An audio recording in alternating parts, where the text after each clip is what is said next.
Seems like in many cases there is a refutation of the attack, but many left-wing politicians are unwilling to really dive into this. I will give Ro Khanna some credit. He seemed to be willing to go there, but he's like the exception to the rule. Well, I first want to pray for the victims of both this and also the Brown University shootings.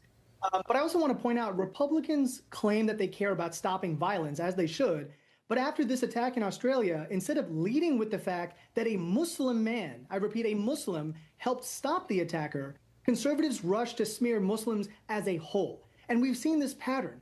When the shooter is trans, Latino, Muslim, or an immigrant, Republicans label the entire community as dangerous. Let me stop you there, Ashwani, because when the shooter, we can celebrate the fact that one of the heroes in this is a Muslim, but we're not talking about Muslims.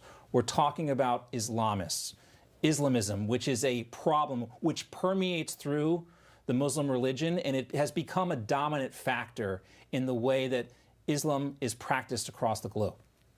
But when the shooter is a white Christian, which most mass shooters in this country are, then you suddenly claim it's mental health and an isolated case. If you're give me the last case of a white male shooter in a mass shooting incident.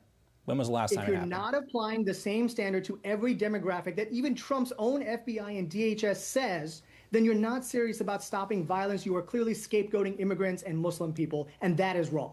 Adriana, here, you don't have that many, the frequency of these incidences coming from the right, despite what you're going to hear from a lot of people. And it's not about guns. It's about the hate that these organizations foment.